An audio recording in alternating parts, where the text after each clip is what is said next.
Salam alaikum Azulflaoun, bonsoir.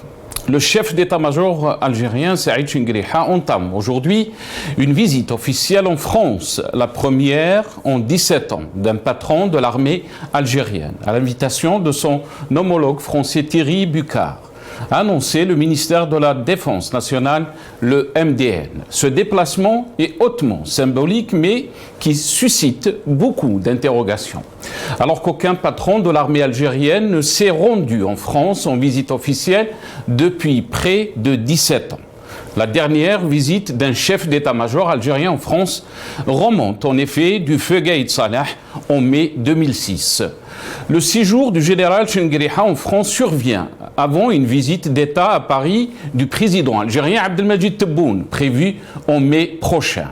Il y a longtemps que le pouvoir algérien, rejeté par son peuple, cherche tous les liens possibles avec la France, notamment dans les domaines des services militaires et du renseignement. De plus, l'armée est celle qui dirige à Alger, non pas Tebboune, que les militaires ont choisi comme président. Refusons le jeu démocratique. Rappelons-nous des propos qu'a tenus M. Macron qualifiant le pouvoir algérien de système politico-militaire affaibli par le Hirak en octobre 2021. Rappelons-nous aussi des positions de l'Algérie par rapport à la crise russo-ukrainienne et au Sahel, qui sont en contradiction avec les positions de la France. Qu'est-ce qui en est de la visite de M. Tebboune à Moscou, qui était prévue décembre 2022 ? Pourquoi donc cette visite du chef d'état-major à Paris dans un contexte géopolitique tourmenté? Est-ce que l'Algérie est isolée diplomatiquement? Tebboune est-il en train de préparer son deuxième mandat depuis la France? Toutes ces questions seront posées à nos invités juste après ça.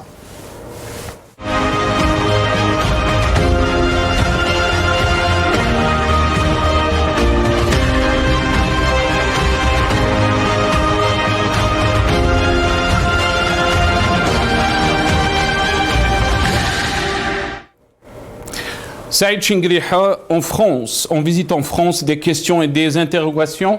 C'est le titre de notre émission pour ce soir. Et pour en parler, j'ai le plaisir d'accueillir dans cette émission M. Hicham Aboud, journaliste, militant politique, qui est avec nous depuis Paris via Skype. C'est Hicham, marhaba bik, merci beaucoup d'avoir accepté l'invitation. Merci Nasser. Bonjour à tous les téléspectateurs de la chaîne Oumar Aliya. Bonjour à vos invités, j'espère qu'ils seront là, notamment Hassan Hiras, ça fait un bon bout de temps que je ne l'ai pas vu, et Karim Tabou de même, si évidemment cela serait possible qu'ils soient avec nous.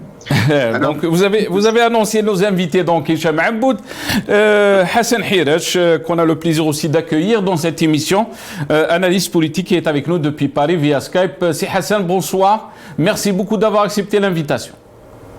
Bonsoir Nasser, merci aussi pour cette invitation. Bonsoir Hicham.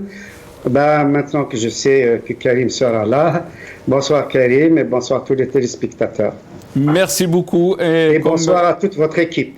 Merci, c'est Hassan, vous l'avez annoncé. Donc, cher Karim, M. Karim Tabou, coordinateur national de l'UDS, opposant politique qui est avec nous depuis Alger par téléphone. C'est Karim, bonsoir. Merci beaucoup d'avoir accepté l'invitation. Bonsoir, merci de l'invitation. Permets-moi de saluer chaleureusement M. Hiras et Aboud. C'est un plaisir que de partager ce moment ensemble dans un débat sur notre pays. Merci beaucoup, cher Karim. Avant d'entamer d'aller dans le vif du sujet, d'entamer ce débat, on va juste regarder ces images de l'arrivée de Saïd Chengueriha à Paris.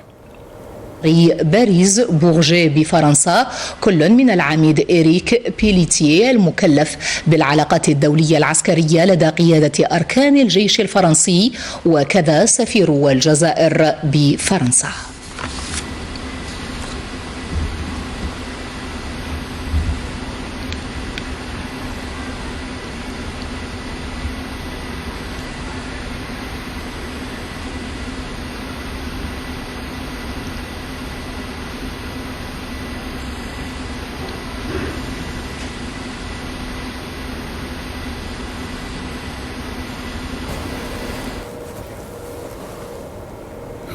Donc les images qui montrent donc l'arrivée de Saïd Chingueliha en France en visite officielle.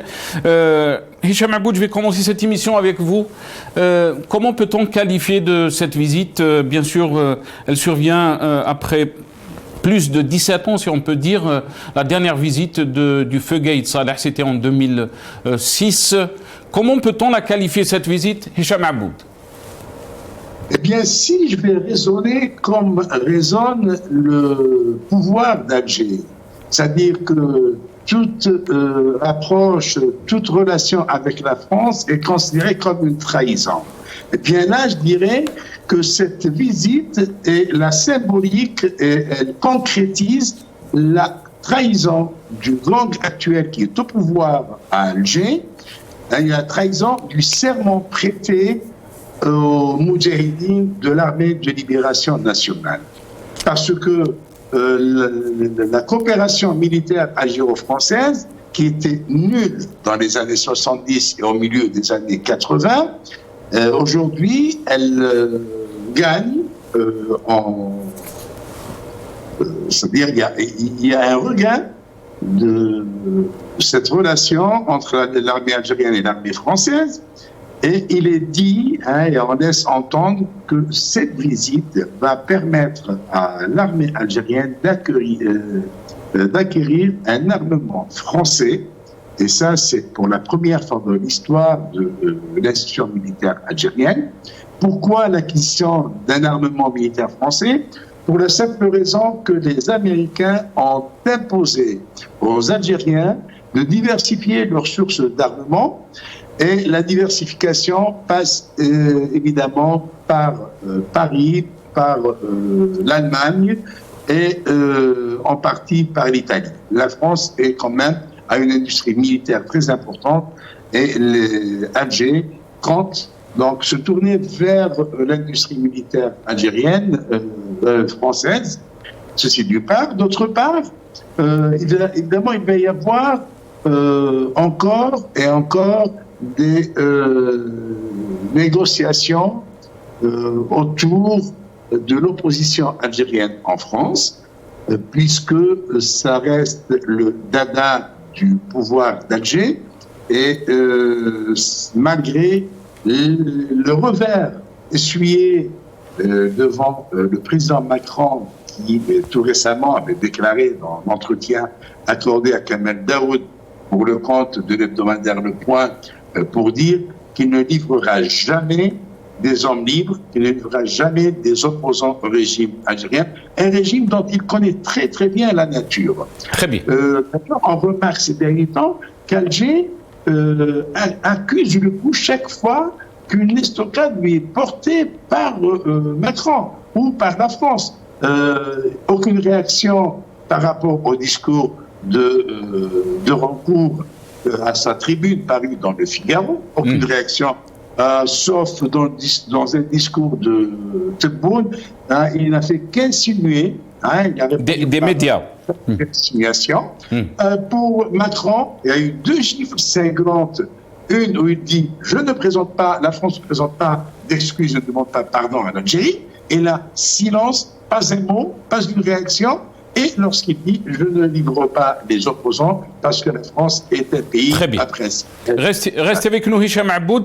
Je vais donner la parole à Hassan Hiresh. Hassan Hiresh, donc, quelle est la symbolique de cette visite 17 ans après la visite du feu Gaïd Saleh? Comment peut-on qualifier la visite de Chingueliha? Est-ce que c'est une préparation de la visite de M. Tebboune qui est prévue le mois de mai prochain? Moi, je pense que c'est à la fois cette préparation donc, de la visite du président Tebboune en France et en même temps le suivi de la visite de M. Macron à Alger. Moi, personnellement, en tant qu'observateur, j'estime que si cet échange est réellement sérieux, ça serait un tournant qui peut avoir des points positifs dans la mesure où, jusqu'à présent, depuis 1962 carrément, nous dépendons militairement de l'Union soviétique, puis de la Russie. Et cette domination, on a vu comment le président par intérim, dont j'ai oublié le nom, qui avait remplacé Bouteflika, comment il s'est rendu à Moscou pour lui faire part du Hirak et pour lui dire qu'il dominait la situation, qu'il maîtrisait la situation, etc. Comment il rendait compte à Poutine, c'était absolument lamentable. On voit là qu'il y a une espèce de vassalité par rapport à Moscou. Donc si on peut éventuellement se dégager de cette emprise, ça peut avoir des répercussions positives. Comme disait Hicham Aboud, s'il s'agit de la diversification, que ce soit d'un point de vue militaire, économique, politique, géopolitique, etc., c'est toujours intéressant que d'avoir une puissance dominante avec laquelle on a des échanges exclusifs. En même temps, est-ce que Hassan Hiresh, excusez-moi, je vous ai coupé la parole. Est-ce que le choix de l'Algérie est un choix qu'on peut dire qui a été choisi par l'Algérie, où il y a eu des pressions? On a vu bien sûr dans le passé, et Hicham Aboud a mentionné bien sûr la position des Américains. On a eu des pressions des États-Unis, surtout des sénateurs américains qui ont écrit une lettre appelant à des sanctions contre l'Algérie par rapport donc à ces achats des armes russes. Tout à fait. Je pense que c'est une grande opportunité pour les deux pays. Il y a à la fois cette pression américaine sur l'Algérie pour se désengager de l'influence russe, ça c'est évident. On a vu que cette pression n'est pas uniquement en direction de l'Algérie, mais en direction de tous les pays, et qu'il y a une menace même d'interdire d'utiliser le dollar dans les échanges avec ce pays-là. Or, justement, les réserves de change de l'Algérie, c'est essentiellement en dollars. Donc, il y a de très fortes pressions. Et pour échapper à ces pressions-là, les BRICS, la Chine ou l'Afrique du Sud ou la Turquie, etc., ne suffisent pas à se désengager des États-Unis. Il faut l'appui de l'Europe. Et l'appui de l'Europe pour l'Algérie passe forcément par la France, qui est donc un peu le meneur de jeu dans l'Afrique francophone. Donc il y a des intérêts communs, parce que c'est en même temps aussi un dégagement progressif de la France dans les pays de l'Afrique de l'Ouest. On a vu l'échec de la présence française au Mali, au Burkina Faso et au Tchad, et peut-être de plus en plus aussi dans les autres pays de la région. Et donc la France a besoin aussi de l'Algérie pour se repositionner en Afrique, comme l'Algérie a besoin de la France pour se repositionner dans l'échiquier mondial, et notamment par rapport à l'Europe. Donc d'après vous, Hassan Hiresh, cette visite peut amener des sorties positives, si on peut dire? Je le pense. Très bien. Restez avec nous, Hassan Hiresh. À condition qu'il y ait un suivi et qu'il y ait véritablement d'abord de la transparence, ensuite une confiance réciproque. Il ne faut pas oublier qu'il y a 5 à 6 millions d'Algériens en France, et nous devons être là aussi en tant que société civile et en tant que mouvement associatif en France, pour justement que cette relation ne soit pas dans le cadre justement de la magouille habituelle avec la Turquie, les Émirats, etc., mais que ce soit dans l'intérêt des deux pays véritablement. Très bien. Restez avec nous, Hassan Hiresh. On va juste regarder, avant de donner la parole à M. Karim Tabou, on va regarder donc ce petit reportage qui a été fait par la chaîne TV5 Monde sur, bien sûr, cette relation algéro-française. Le chef de l'État algérien sort de son silence pour aborder les questions qui fâchent, le verbe est sans détour, le ton particulièrement sec, surtout quand il s'agit du récent rappel à Alger de l'ambassadeur en poste à Paris. La condition du retour de l'ambassadeur est le respect de l'Algérie, un respect total pour l'État algérien. Il faut oublier que l'Algérie a été un jour colonisée par la France. La fermeté en réponse aux propos d'Emmanuel Macron relayés par le quotidien français Le Monde, selon lesquels il accuserait, je cite, le système politico-militaire algérien de servir au peuple une histoire officielle qui ne s'appuie pas sur la vérité. Déclaration à l'origine d'une autre mesure de rétorsion, l'interdiction de survol de l'espace aérien algérien aux avions militaires français de l'opération Barkhane. En diplomatie, il n'y a pas de décision irréversible. Nous sommes agressés dans notre chair, dans notre histoire, dans nos martyrs, nous nous défendons comme nous pouvons nous défendre. Sur la question des visas et du rapatriement des Algériens en situation irrégulière en France, il cible directement le ministre français de l'Intérieur, Gérald Darmanin, qu'il rebaptise pour l'occasion Moussa Darmanin, Moussa, son deuxième prénom, donné en hommage à son grand-père algérien. Il y a des accords qui nous lient, premièrement, et deuxièmement, Moussa Darmanin a bâti sa thèse sur un mensonge. Il n'y a jamais eu 7000 immigrés clandestins. Les autorités françaises n'ont jamais évoqué ce chiffre avec nous. La semaine dernière, Emmanuel Macron déclarait avoir des relations qualifiées de vraiment cordiales avec son homologue algérien, appelant à l'apaisement sur les questions mémorielles. Karim Tabou, comment peut-on qualifier cette visite, après tout, la tourmente qu'on a vue ces derniers temps? Vous avez entendu ce reportage, Karim Tabou. Comment peut-on qualifier cette visite de Shingriha en France, Karim?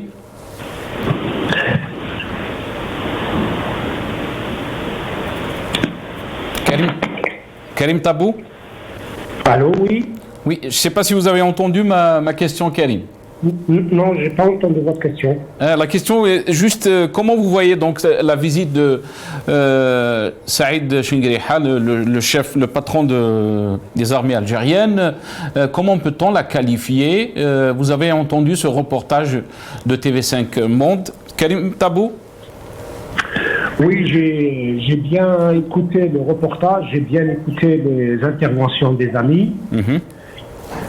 Moi, personnellement, avant de répondre à votre question, j'aimerais quand même rappeler qu'il y a eu un scandale, le scandale des crânes. Le pavé a fut jeté par un journal américain et les autorités algériennes et même les autorités françaises, jusqu'à présent, n'ont pas voulu répondre, n'ont pas voulu élucider ce scandale. Quand même, c'est un grave scandale qui touche à notre mémoire, à notre histoire, à la façon dont se gèrent les affaires entre Paris et Alger. La deuxième est que vous remarquez bien que l'État algérien, version après Irak, on ne voit plus ni le président du Sénat, ni le président du Parlement, ni le Premier ministre.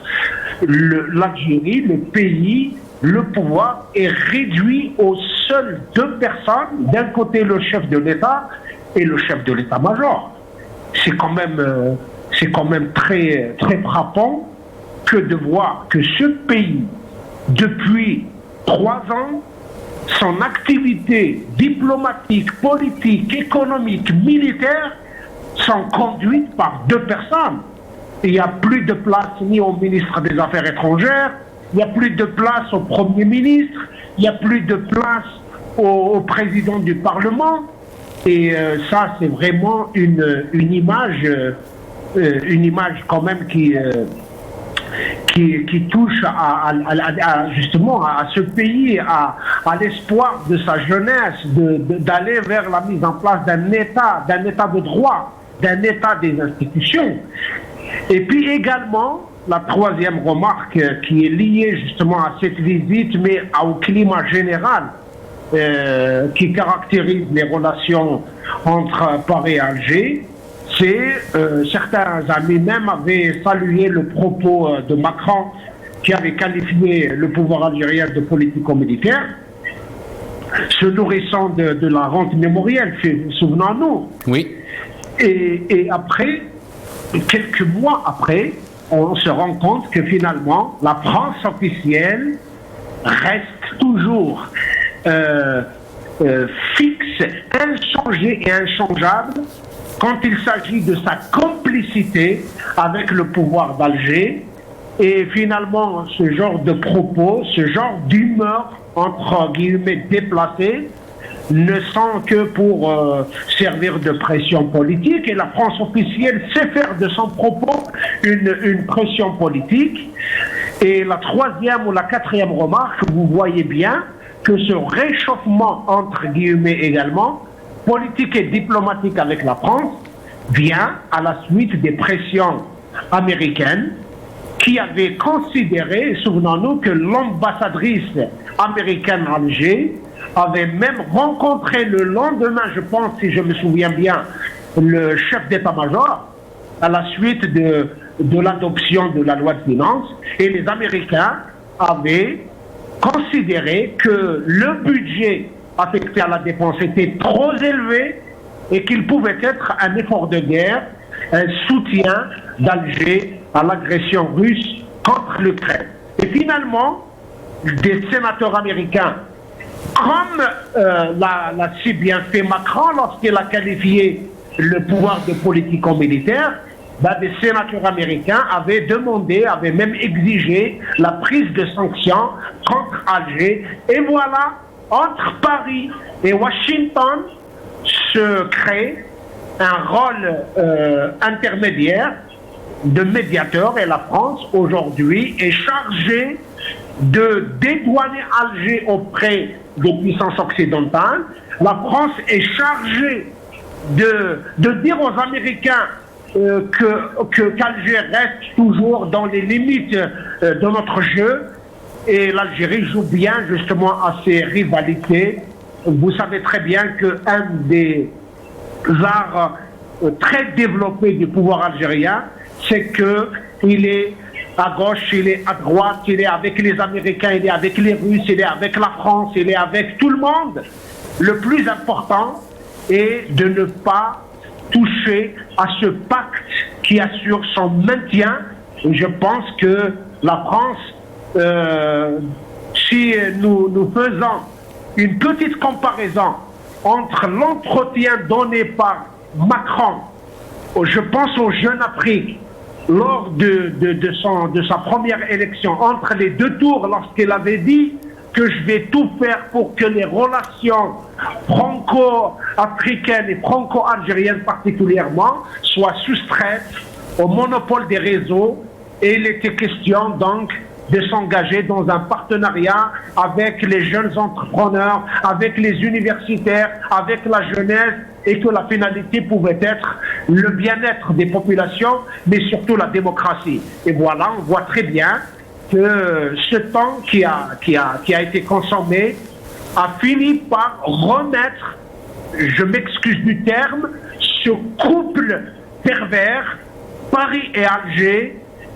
ces relations incestueuses qui sont là. Les uns tirent le profit parce qu'ils considèrent que l'Algérie est une proie à prendre, notamment dans des moments difficiles comme ce moment que traverse le pouvoir algérien, qui montre beaucoup de signes d'affaiblissement. D'abord, affaiblissement en interne. Et vous avez présenté M. Tebboune comme président de la République. Il faut toujours le rappeler qu'il est chef de l'État et qu'il n'a pas été élu par les Algériens. Il reste un chef de l'État désigné. Et lorsque vous avez en face des gens qui sont aussi fragiles en interne et qui n'arrivent pas à trouver leur marque en externe, et la France trouve une proie facile et l'offre ses services contre les intérêts. Et je pense que c'est dans ce sillage-là qu'il va falloir remettre le débat entre l'Algérie et la France. Très bien, restez avec nous Karim Tabou. Qu'est-ce que vous en pensez, Hicham Aboud, de cette lecture de Karim Tabou? Mais avant de vous donner la parole, on va écouter les déclarations de M. Tebboune, qui étaient des déclarations faites dans une interview avec des journalistes algériens. On l'écoute. إشكالية فرنسا تربطنا بها مشاكل. فرنسا استعمرتنا 130 سنة 132 سنة. 132 سنه فيه جرائم بشعه دارت في هذه البلاد. واش نمحيها انا بكلمه حلوه؟ فيه عائلات فيه بعض العروش نتاعنا اللي تمحاو نهائيا. الزعاطشه ما بقاش منهم رضيع، ما بقاش. كل المناطق دوك انا درت معاك 70 سنه حرب. الاحتلال تاعك الجزائر تقام لك 70 سنه حرب. كل المناطق تاع الجزائر داروا انتفاضتهم لاننا كنا امه. في رئيس 1.5 مليون شهيد ولا 5 ملايين و600؟ 1.5 مليون شهيد هذه في الحرب التحرير. زيد لها 45,000 مجازر نتاع السطيف وخراطه وقلمه. كي تشاوى وحدها لما عاولوا يدوها باش يمسخوا الدين تاع الجزائريين ويرجعوها كاتدرال، اعتصموا فيها 4000 مصلي، 4000 ماتوا استشهدوا، سركلوها بالمدافع وضربوا. هكا كان التصرف تاع الجيش الاستعماري. فزي با كادو. روح سول اللغواط واش داروا العرش تاع بن شهره والعرش تاعهم تما بلي غاز وفي شكاره، يديروا في شكاره ويربطوا ويطلق عليه الغاز. هذه جرائم. واش تكرهوا انا باسكو تقول لي كلمه حلوه ولا نسمح؟ ما عندي، ولو نبغي نسمح ما عنديش الحق باش نسمع. هذا شعب. Hicham Aboud, vous avez entendu donc Monsieur Tebboune, on n'a pas le droit de pardonner. Le peuple est concerné. Il a parlé aussi de ces crimes. Comment on peut expliquer, comment peut-on expliquer ce réchauffement des relations entre l'Algérie et la France? Tout d'abord, permettez-moi, cher Nasser, de saluer Kalim Tabou, parce que Kalim, contrairement à nous deux, Hirash et moi-même, nous avons toute l'habitude de nous exprimer librement. Nous sommes en France, une liberté. Par contre, Kalim parle à partir de la grande prison qui s'appelle Algérie. Et on sait très bien que l'épée de Damoclès pèse sur la tête de notre ami Kalim au quotidien. Quotidiennement, pour lui. Voilà, donc ceci dit, l'analyse de Kalim Tabou, évidemment, j'y adhère, je partage à 1000%. Quant à ce que vient de dire Tebboune n'arrête pas d'énumérer les crimes commis par le colonialisme français, mais par la suite, il va offrir ses joues à Macron pour lui déposer une liste et entrer avec lui dans des familiarités du genre. Il n'y a pas 2 minutes pour parler de toi, il le tutoie, soit dit en passant. Puis, on voit très bien, c'est le grand amour entre l'Algérie et la France. Et pourtant, il n'arrête pas d'énumérer des crimes et des crimes et des crimes. Avec l'un pays voisin, à qui il garde une rancune concernant l'agression de 1963, et avec cette rancune, il punit le peuple algérien. Donc, une grande partie, ça veut dire 500 000, 700 000 Algériens, qui ont des attaques, par exemple, avec Chelbik de Oujda. Il les punit, il les empêche de ces familles de se retrouver, quelles que soient les circonstances. Il ferme les frontières terrestres, aériennes, maritimes, et voilà, parce que aujourd'hui, l'ennemi numéro 1, c'est ce pays voisin, le Maroc, et non pas la France, dont il émet les crimes et dit qu'il ne peut pas pardonner. Or, on voit, non seulement il pardonne, mais le bonhomme, il se jette corps et âme dans les bras de la France. La France sert pour tout le pouvoir algérien, ça sert juste comme une ruche de commerce pour les Algériens. C'est-à-dire que si un Algérien publie quelque chose dans un journal français ou fait une déclaration sur le chef d'État français, il passe pour un traître. Mais que Tebboune, Chengueriha, les services de renseignement, les patrons des services de renseignement algériens viennent se jeter dans les bras des Français, non, c'est notre opération, c'est l'amitié, c'est la nouvelle page qui ouvre. Et pourtant, Hicham Aboud, dans une interview, il a parlé aussi de la diaspora algérienne, des Algériens résidant en France. On écoute ce qu'a déclaré M. Tebboune. الذاكرة احنا فهمناهم بلي الذاكرة ما نسمحش فيها، ولكن الذاكرة نطرقوا لها بكل وسائل العصرية، والتاريخ يبقى تاريخ، ولا واحد يقدر يزور التاريخ. أنا عندي ما يفوق 5 ملايين جزائري في التراب الفرنسي، نسمح فيهم؟ ما نقدرش نسمح فيهم، لازم نضمهم الوطن الأم. معليش راه يخدم تما ويدي التقاعد تما، راه تما، ولكن بالنسبة لنا احنا تكون علاقات طيبة مع هالدولة مع فرنسا حتى يعيشوا في كرامة ويعيشوا محميين ويعيشوا كذا ويعيشوا بكل شوز. من ناحية استراتيجية شيء معروف اليوم فرنسا قوة الخامسة في العالم، قوة أوروبية، هي القوة الثانية ولا الأولى في أوروبا، وإحنا كذلك قوة إفريقية. sont une puissance africaine, هما ils sont une puissance européenne, membre du Conseil de sécurité. نتفاهموا، وده خطينا خطوة كبيرة يعني حتى من ناحية التبادل الأمني، من ناحية كذا. Hicham Aboud, la France est une puissance européenne, l'Algérie est une puissance africaine. Il a parlé aussi des 5 millions ou plus de 5 millions d'Algériens qui vivent en France. Très rapidement, avant de donner la parole à Hassan Hir. Bon, je préfère ne pas commenter l'Algérie est une puissance africaine. Quand on n'arrive même pas à avoir du lait chez soi, à avoir de l'eau pour prendre une douche le matin, et dire qu'on est une puissance africaine, je préfère ne rien dire.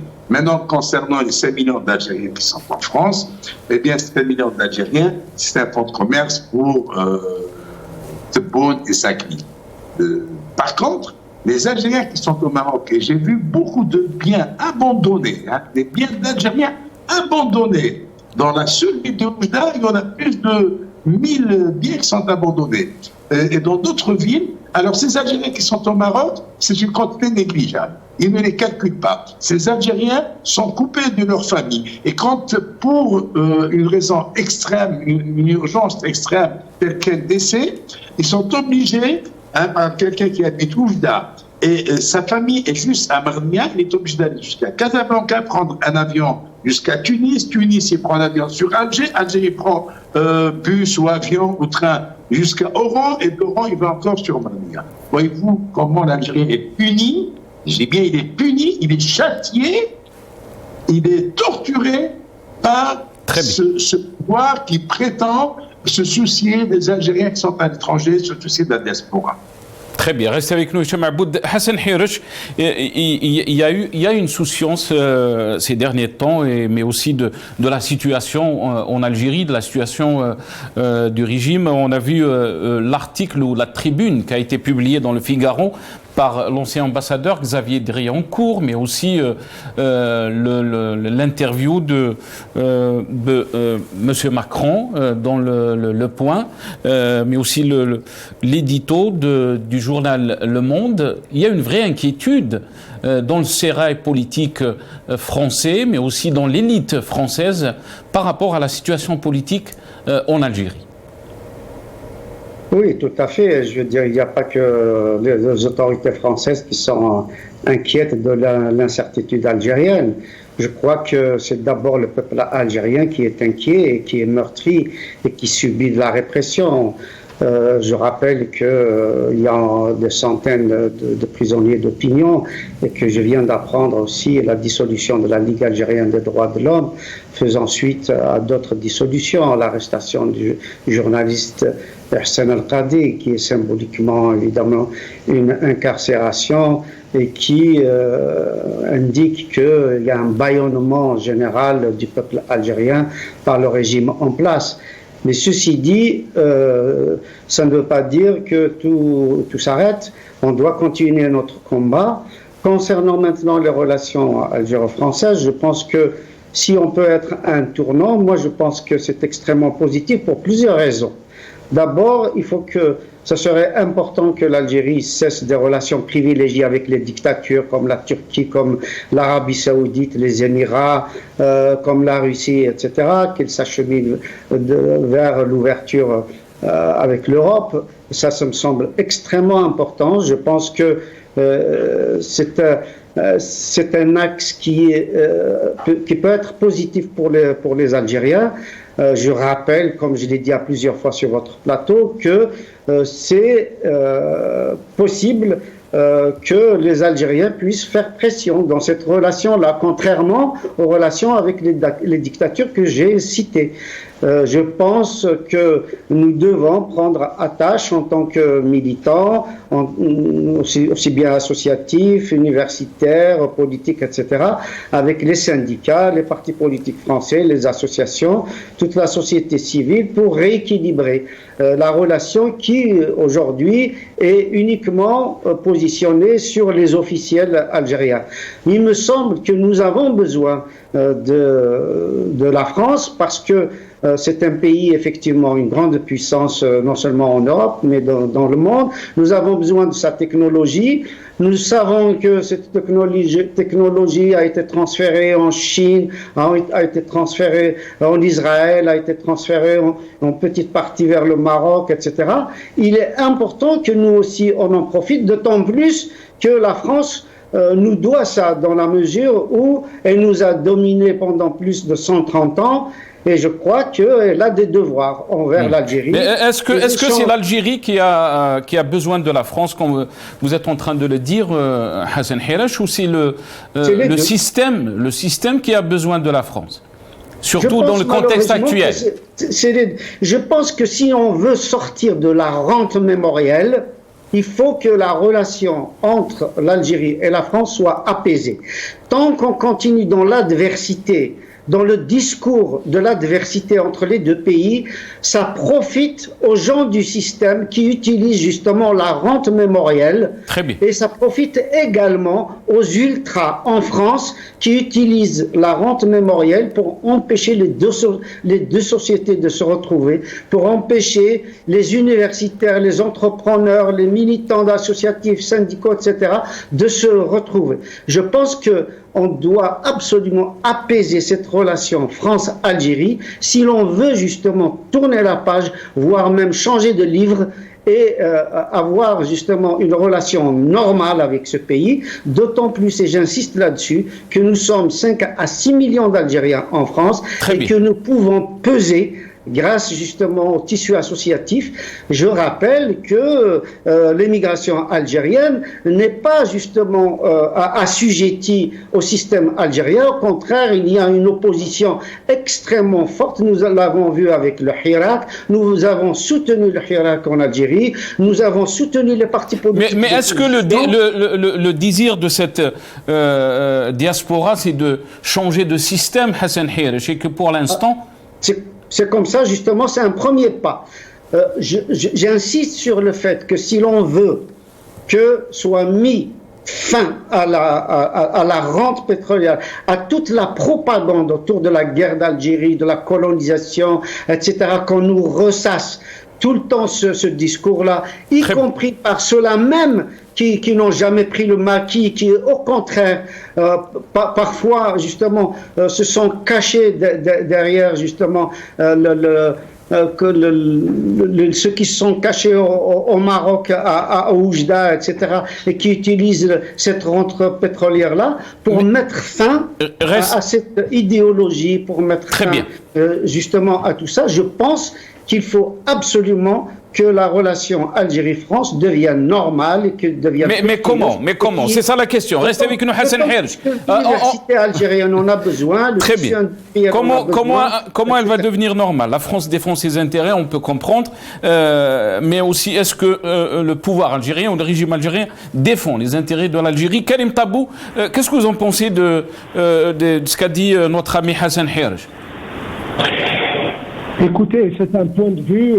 Moi, quand j'entends les mots, les concepts de société civile, de l'opinion publique, de tout ce qui est organisé, c'est clair qu'en France, la vie politique, la vie sociale, la vie économique se déroule dans un cadre institutionnel bien défini.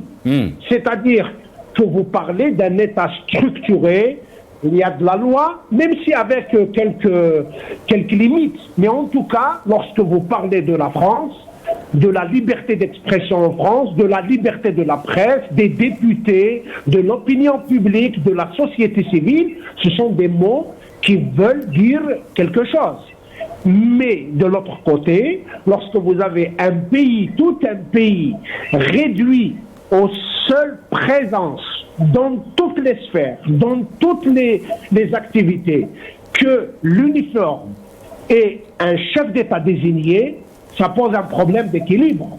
Comment peut-on chercher le moyen donc de faire tout ça au service du peuple? Lorsque j'entends le propos du chef de l'État algérien qui s'inquiète sur la question de la diaspora. Mais si nous faisons juste une petite échographie de la diaspora algérienne, d'abord, majoritairement, ceux qu'on appelle faisant partie de la diaspora, ce sont des Algériens qui ont été contraints par les conditions de vie en Algérie, par les conditions de leurs études en Algérie, par leurs conditions professionnelles en Algérie. Ils ont été contraints de quitter ce pays pour se retrouver dans les pays à l'étranger.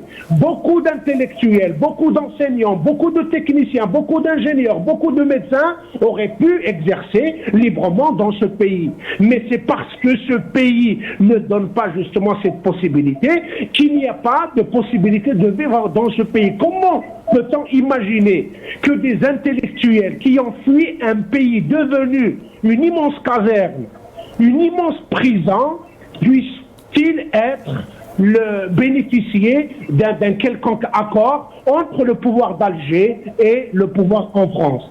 Et puis, nous voyons très bien que quand les uns parlent de la rente, le mot rente, on va l'écrire R-E-N-T-E, 2 points. Il y a une rente du pétrole, il y a une rente du gaz, il y a une rente mémorielle, et cette rente-là, elle profite aux mêmes personnes, au même pouvoir. Lorsque le chef de l'État parle de la nécessité de protéger la diaspora, je ne pense pas qu'il parle de ces ingénieurs, de ces médecins, de ces maçons, de ces jeunes qui sont contraints de se jeter dans la mer pour arriver de l'autre côté de la rive. Ce n'est pas ces gens-là qu'il veut protéger, mais c'est plutôt les barons qui, avec la complicité de la France, arrivent à détourner des milliards, à transférer de l'argent d'une manière illicite et à s'acheter des biens en France, contraire à la loi, et on le sait très bien.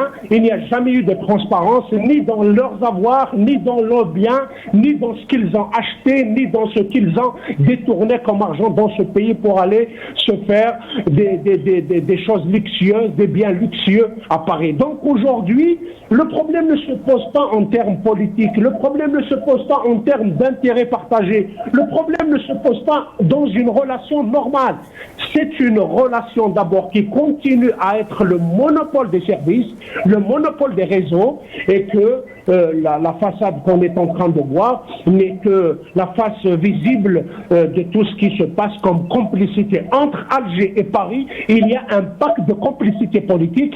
Malheureusement, là, la France nous donne des choses qui se multiplient par 20 lorsqu'il s'agit de voir le dinar par rapport à l'euro. On le multiplie par 22, et quand il s'agit de la démocratie et le suffrage universel, on le divise par 22. Et en France, les officiels français ne se soucient ni des tripotages sur les constitutions, et pourtant ils interviennent quand il y a des constitutions tripotées dans d'autres pays, quand il y a des journalistes qui sont emprisonnés. On fait tout un scandale sur ce qui s'est passé sur un journaliste en Iran, mais Kader, on n'en parle pas. Il y a des détenus d'opinion en Algérie, mais la France ne dit rien, bien au contraire. Jamais la presse française n'a été aussi silencieuse sur ce qui se passe en Algérie comme ces dernières années. Et pourtant, Karim, tout ce qui a été publié dernièrement, c'était dans cette presse française. Oui, mais au-delà de quelques initiatives, peut-être c'est récent, peut-être c'est aussi lié au fait qu'il y a des opinions qui sont en train de s'exprimer, peut-être qu'il y a des gens qui sont inquiets, peut-être qu'il y a des gens qui sont même contre la démarche actuelle de Macron, je ne sais pas, mais en tout cas, le volume de la violence, des dépassements et des choses qui sont contraires aux valeurs que proclament justement ces Français, cette France officielle, et sont tellement importants, évidents, que se taire devant cela. Et j'espère que la diaspora, justement, va réserver un accueil chaleureux, même très chaleureux, pour le chef de l'État. La voix de ce pays qui a été brimé, qui a été réduit en silence, elle doit être entendue très fortement par la mobilisation de la diaspora qui doit absolument faire comprendre à l'opinion publique française et occidentale d'une manière générale qu'il y a un pays qui se meurt, qu'il y a un pays qui est devenu une grande caserne, qu'il y a un pays qui est devenu une grande prison et qu'il faut absolument faire des choses pour sortir tous ces 44 millions qui sont, malheureusement, c'est nous qui sommes des sans-papiers. Nous sommes 44 millions sans-papiers. Lorsque des Algériens sont interdits de rentrer en Algérie et des Algériens sont interdits de quitter l'Algérie, et vous êtes dans une situation de blocage absolu, nous sommes 44 millions de sans-papiers, nous vous demandons justement de crier au scandale et de dire... Karim Tabou, parce qu'il ne me reste pas beaucoup de temps et je dois très rapidement sur cette question, c'est une question qui est posée à vous trois. Je commence avec vous, Karim. Est-ce que vous pensez que le deuxième mandat, on en a parlé beaucoup sur cet éventuel deuxième mandat de M. Tebboune, passe par la France? Une minute, Karim Tabou. Allah ybarak fik. Oui, je pense que la France considère que le problème coûte moins cher que la solution, comme c'est toujours le cas en tout cas. Ils sont là pour essayer de faire pression et assurer donc le maintien des amis à Alger. Merci Karim Tabou, merci. Hassan Hiresh, sur cette question? L'opposition algérienne a tout à fait intérêt à se rapprocher de l'Europe, particulièrement de la France, parce que justement l'Europe ne voit pas d'alternative au pouvoir actuel. La question qui est toujours posée, que ce soit pour les Russes, que ce soit pour les Iraniens, que ce soit pour les pays du Sahel ou pour l'Algérie, c'est de se dire quelle est l'alternative. Quelle force politique qui peut remplacer le pouvoir actuel et qui puisse servir des intérêts réciproques.